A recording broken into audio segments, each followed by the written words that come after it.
I'm Phil Rickaby, and I am a writer and performer, and I am also an introvert.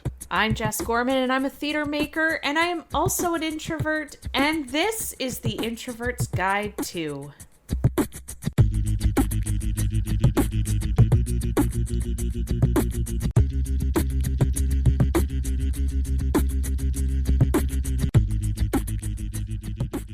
Hey guys, this is going to be a little bit of a different episode, as you can tell, because we didn't do our full blurb there.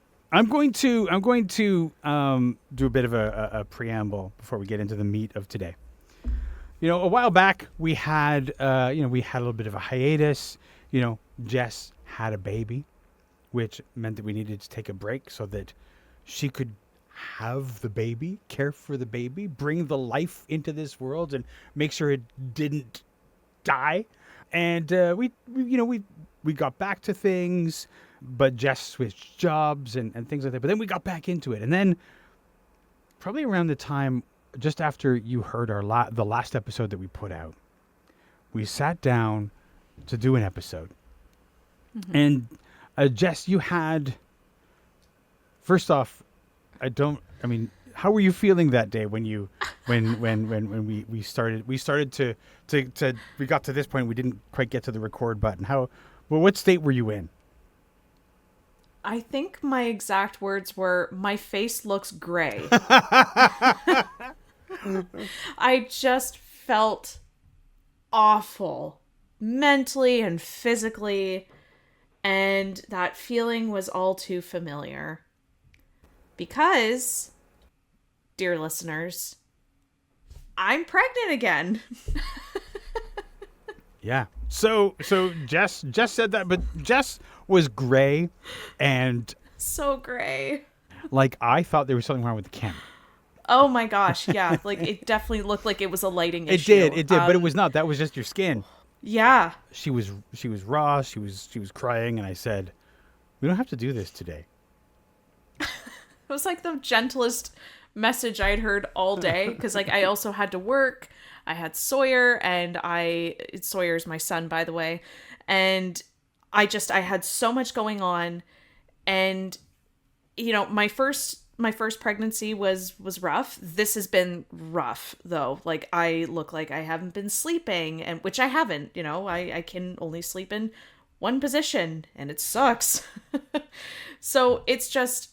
Yeah, I was a little exhausted that day, and I just so appreciated how gentle you were. Like, this podcast has always been gentle. Yeah. Always. It's always been low pressure. Well, that was kind of the point. Is I mean, we're not getting paid for this, so it should be gentle. And you know, we tried a couple of times to record, and we weren't really able to do that either. You weren't feeling up to it because of the pregnancy or work things and stuff like that. And so yeah, it was really just one thing right after the other. It really was one thing right after another, and it's really rough. And then 2 weeks ago, we had a little FaceTime conversation, and we had to face a hard truth.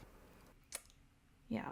And unfortunately, and I'm just going to speak for myself, I've hit a season in my life where I just, with motherhood, switching careers, and, actually building into a bigger career than I was thinking I was stepping into, and still having to have a personal life and family time, I had to make the difficult decision of what my life looks like going forward now that we have a second little one on the way. That was a total surprise. We're not planning that, but here we are, and we're happy it's happening. But with mat leave coming up, and then, having a 2-year-old now, I'm going to have another 2-year-old in a little bit, and it's a challenge having a toddler. So we've unfortunately had to make the difficult decision that maybe it's time I don't want to say goodbye. It just doesn't feel like goodbye. It feels like just maybe not right now. I mean, the thing is, what Jess doesn't want to say. Not at all. Jess doesn't want to say it. Is that this is going to be the last episode of the Introvert's Guide to. Now, we're not saying never again. We're not saying never, but for the foreseeable future, Yes. That's it For for the this show. foreseeable future. That's right. And I mean, Go ahead. I will just say, I mean, Jess said that's the decision that she needed to step away from this show. And to me, a couple of people that I'd spoken to who knew that this episode was coming suggested, well, could it just be you, or could you find another person to do it with? And to me, this is a show that I started with Jess, and without Jess, there is no Introvert's Guide 2. So it's not a show that I could just we could transplant another person into. This show is Jess Gorman and I learning how to live lives as introverts in an extrovert's world. And that was a conversation you and I did have too of, I wanted to make it known that I was okay with stepping back because we're both very passionate about this show. We love the little community that we've built together, and we are so proud of what we've built. It's just, I didn't want to hold Phil back from anything, but I was just so grateful and so honored to have been invited along for this. And all it took was you and I talking about Harry Potter on stage worthy. So that was great. Good times. And just honored to be, whenever we get listener emails and someone may have resonated with something I've said, or just to hear someone went through something similar and you found comfort in Phil and I, there was just a part of me that would have been so sad not to continue along. I'm sorry that it is coming to this, but at the same token though, like I said, I don't think this is the last time you'll hear from Phil and I. I think, like you said, this is just for now. Just for now. But that said, we don't want to leave you hanging because it could be a while. Okay, yes. I don't want to make promises. No, we're not here. we're not going to make promises. It could be None. a few years before you hear our voices on this channel again. But that said, I want to make sure that you know the episodes are not going anywhere. If there's an episode that helped you, it'll be there for you to go back to. If you need that, please, the library is there. It's still free. It's free forever for you. And so if there's an episode that you need to re-listen to, or that you just need that reminder of whatever it is that you took from it, that episode will still be there. Nothing is going away. It's already been recorded. And Phil and I would love to hear from you still. I love getting an email from you, Phil, and it's a forward message from the mailbox. And it's just, it always brightens my day. And just, I would always encourage people to reach out. We love hearing from you. Yeah, that email address isn't going away either. So the introvert's guide to stuff@gmail.com, that address is still there. If you want to comment on an episode that you have heard, we'll still check that mailbox, and so we'll still get that message. We just absolutely won't be taking your suggestions right now because we won't be doing a show. One thing I wanted to ask Jess is, often at the end of the show, we will sort of look at the topic that we've been discussing and ask if we learned anything from that episode. Have you learned anything from this podcast? Oh my gosh, that's a big question. That's huge. Okay. I think for an introvert, I learned more importantly that community was paramount. Which just sounds so ironic, but the fact that you and I record remotely have still built something with people far and wide. We've had quite the reach. We've gotten international letters from people. And that still counts as a community. There's solidarity in people who don't even know each other, who have something in common and don't have to feel so alone. I've always known that's, just the blessings of the internet, but it's another thing to witness it and to be a part of it. So that's one aspect that I've learned. The other is that introversion is not my label. It is not the only thing about me. There are so many more things that make up who I am. I just happen to be an introvert. And I've learned to appreciate that about myself over the years. It's become a superpower, along with everything else about, like, my ADHD has become that for me, especially in my work environment, being in the arts community. It's, as a professional arts worker now, it's become very important to me that I honor that about myself. And saying that, one last thing I've learned, being an arts worker is an incredibly social, it's a social field in an industry. And I've learned to let the FOMO go. That was a huge one for me. I've learned so much, and I've taken away so much from this show. And sorry, I'm also trying not to cry. I understand. I I understand. don't want to cry. Yeah, I'm probably gonna re-listen to a few episodes. There's been a few that I need to listen to again. And I have a follow-up question for you, Phil, but I'd like to ask you the same question. I think there's a lot, like you, there's a lot of things that I learned. First, I'm going to say that I learned that while being an introvert is more than okay, it's like a good portion of the population have introversion as a big part of their personality. And it is okay that your preference is to stay home. But that it is also good, when you are comfortable to do so, to push yourself to go out. But if you don't have it in you, you don't have to do it, right? There used to be times when I would like be pushing myself. Oh, I have to go out. I have to do this thing. I have to go out. And then I would bail and feel bad about it. Or I would go and be miserable because I didn't really want to be there. So it is good to push yourself when you have the spoons for it. Mm-hmm. The other thing that I think I learned, and I think it's an important thing, is that there are many different flavors of introvert. It is a spectrum, right? So we all have a little bit of the other in us. I'm very far on the scale of introvert, about 80%. But very few people are 100% introvert. That means that there's a little bit of extrovert in you. And we all sort of sit in various places on the spectrum between full introvert and full extrovert. And almost nobody is 100% those things.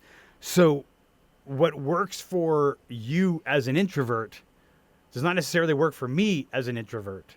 And just because what you feel as an introvert is different from what I feel as an introvert doesn't mean that either of us is wrong. Except that, now it's not wrong, it's just that thing where people think that introverts are shy.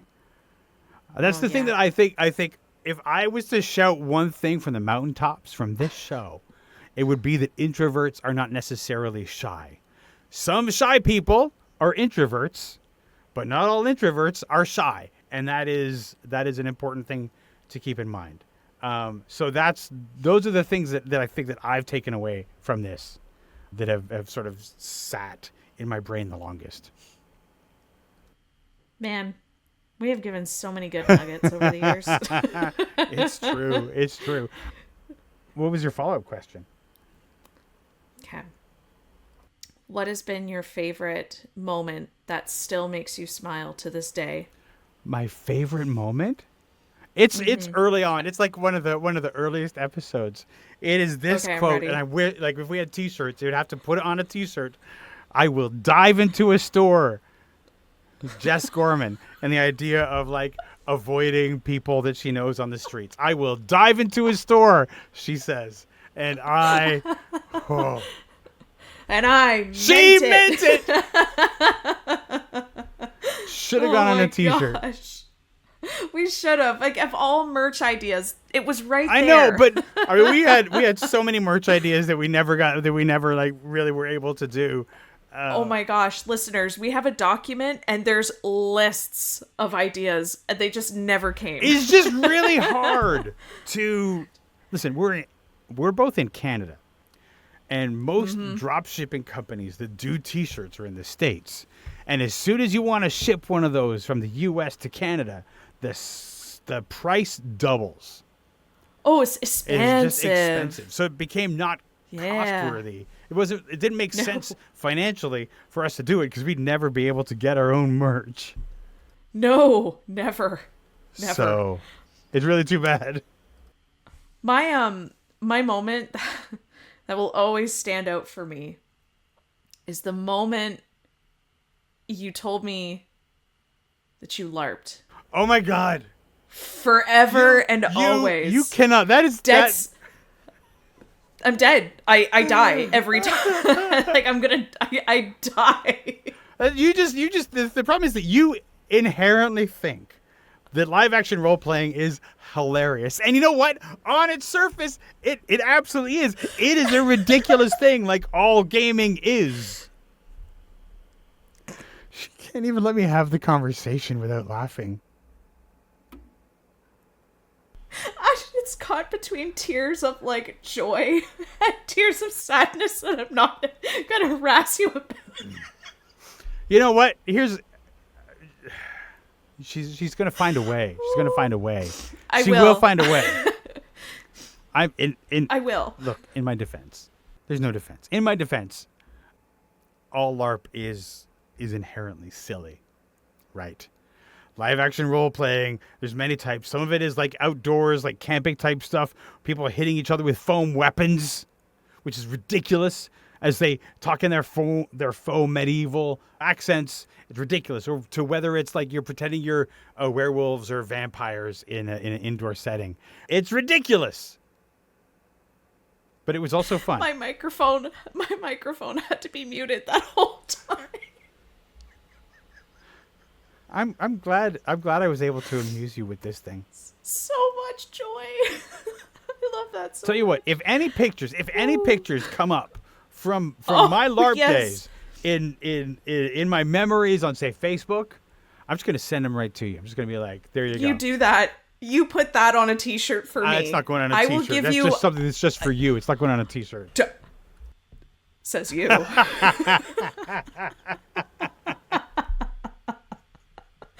Watch out, Rickaby. Christmas is coming, man. Shite. Holy Hannah. Yeah. Oh, that's a good one.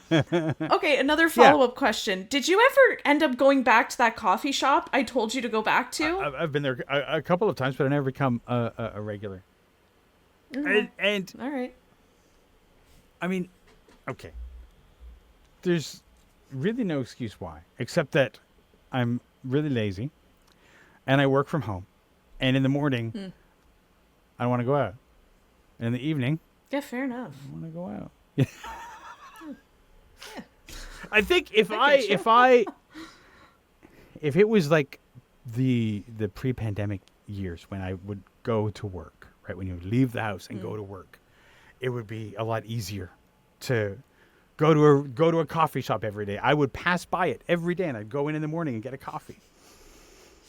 But here he is. No coffee. I can make coffee at home. I can make pretty good coffee at home. Instead, I stay home and I don't walk as much as I used to. So I just, sit. And, all right. Well, yeah. Okay. Yeah. All right. I can respect it.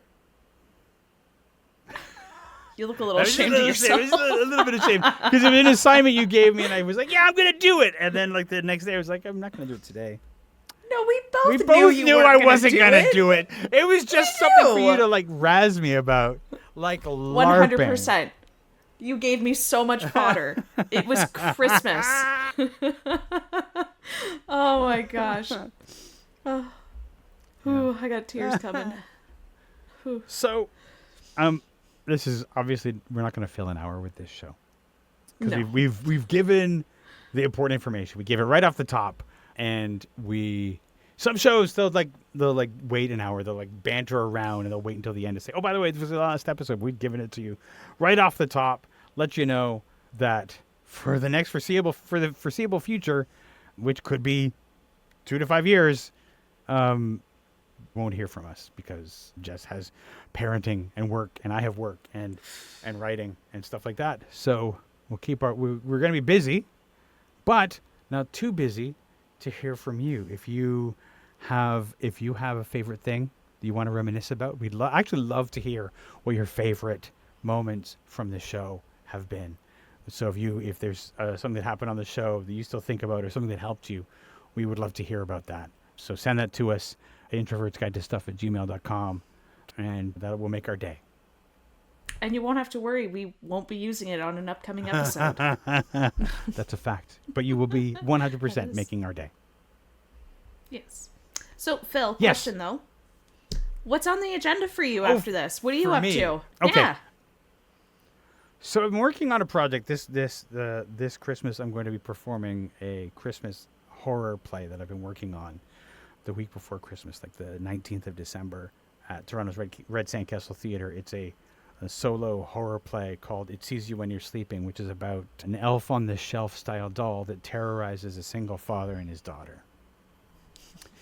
So forget all that saccharine, sweet stuff that you might see at Christmas. No Christmas Carol, no Elf the musical, no little pantomime. No, this is horror. So that's what we're doing. I cannot wait. I'm going. I cannot wait. So if you want it, I never miss a Phil Rickaby show. Thank you. I've been to all of them. if you want to catch up on what's happening there, you can follow me on Instagram. I'm at Phil Rickaby. So just like I'll be posting on Instagram. So you can find that there. We all know my Instagram's boring, everybody. So Just doesn't really post. I don't. But like also, I have nothing to post about. My job is not very showy. I work more in like the arts admin role. Jess, I've predominantly been writing, which is not a particularly showy thing to share on Instagram. So fair enough. You are in a theater or in this theater world, the office, things like that. Yeah. There are things you could share. You work in a beautiful little town. There are things you could That's share. fair. Well, I guess I could also share my development of my little studio space I'm building Absolutely. for my voiceover work. So you never know. Absolutely. You absolutely should share that. Yeah. Sorry, I'm having flashbacks to the social media I know. episode where we went through this motivational thing of, this is curated content. Yeah, I think we had this same conversation. You still didn't do it. So it's almost exactly like me in the coffee shop. Okay. I see what you did. Okay. Yep. Wow. Yeah. It was cold. But So it's like, yeah, that, it's like that, huh? It's like that. I guess in closing, I will say to you, Jess, thank you for coming on this journey with me. Thank you for being game when I said, hey, you want to do a podcast about being introverts? And to you, the listener, I will say thank you for listening to these episodes and for coming along on the journey with us. It's meant the world to have you listen and to hear from you just by the emails that you've sent in. Thank you so much, Phil, for thinking of me and for bringing me onto this. This show would not be what it is without you. Like, you truly are the powerhouse behind it. Listeners, you may hear two voices, but truly Phil was the heart of the show. And I love working with you. We will find a project to work together on again in the future. And you've become such a near and dear friend to me. I appreciate you. And listeners, I will never forget you. I will never forget our repeat listeners and our top fans. I will absolutely never forget you. Please reach out. I love hearing from you, and I know Phil does too. All right. Well, I guess this is good. So long. This is